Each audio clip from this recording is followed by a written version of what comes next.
یہ حدیث جو ہے یہ مسلم شریف میں ہے اور حدیث قدسی ہے. اس کے راوی حضرت ابو ہریرہ ہیں رضی اللہ تعالی عنہ، اور اس حدیث نے اس صورت کے مضامین کا نہایت عمدہ تجزیہ کر دیا ہے. حدیث کے الفاظ سن لیجئے: قسمت الصلاۃ بینی و بین عبدی نصفین.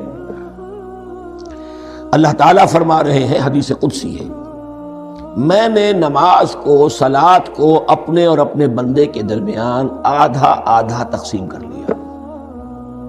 فَنِصْفُهَا لِي وَنِصْفُهَا لِعَبْدِي. اس کا نصف جو ہے وہ میرے لیے ہے اور نصف جو ہے وہ میرے بندے کے لیے ہے.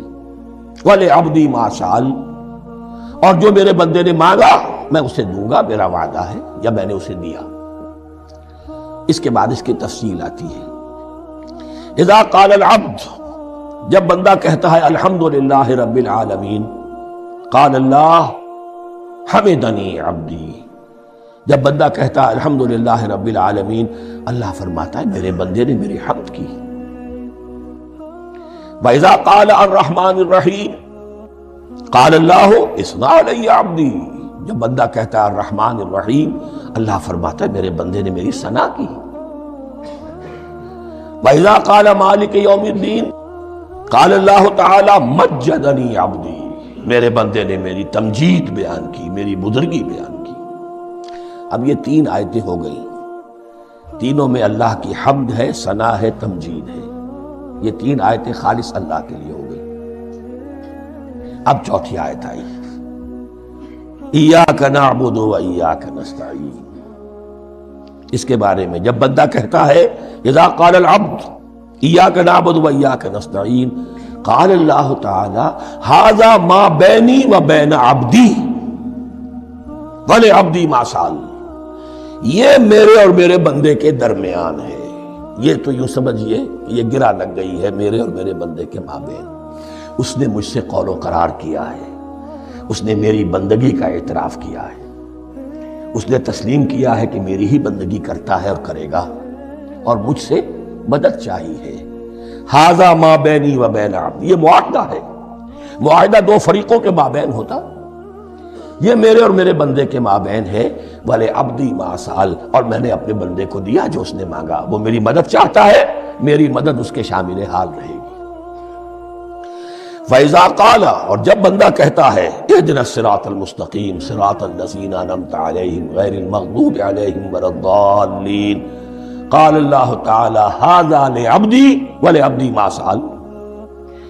یہ تین آیتیں یہ میرے بندے کے لیے. اهْدِنَا الصِّرَاطَ الْمُسْتَقِيمَ، اسی صراط مستقیم کی وضاحت ہے مثبت. صراط الذین انعمت علیہم، اسی صراط المستقیم کی وضاحت ہے منفی انداز میں. غیر المغضوب علیہم ولا الضالین. یہ سب میرے بندے کے لیے ہے اور میں نے اپنے بندے کو دیا جو اس نے مانگا.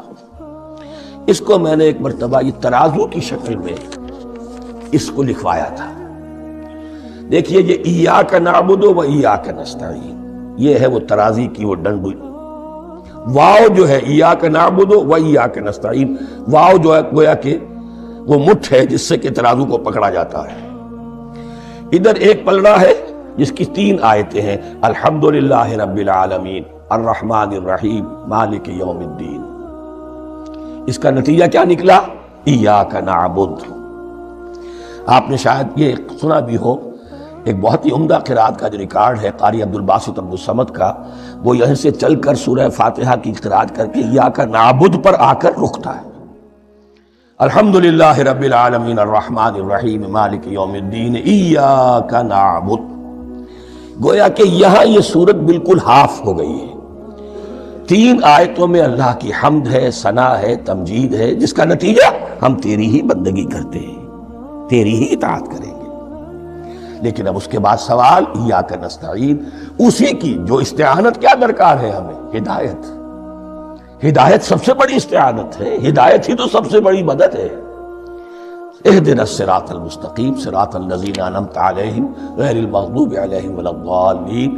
یہ ایاک نستعین کے حق کے ساتھ یہ تین آیتیں آ گئیں.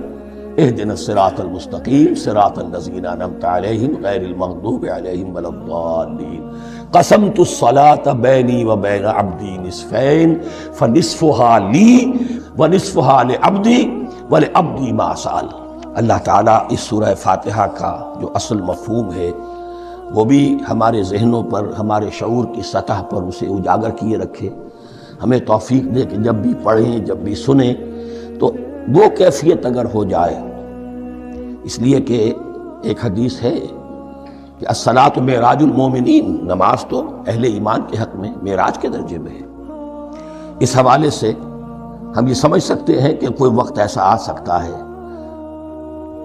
کہ انسان کو واقعتاً، روح انسانی واقعتاً اللہ کے یہ جواب سنے۔ انہونی بات نہیں ہے یہ، ہوتا ہے خطاب آخر، اٹھتا ہے حجاب آخر، کرتے ہیں خطاب آخر، یہ تو ہوتا ہے۔ مخاطبہ الہی، یہ تو میں نے عرض کیا کہ ثابت ہے، مخاطبہ، محادث اور تحدیث، اللہ بندوں سے کلام کرتا ہے۔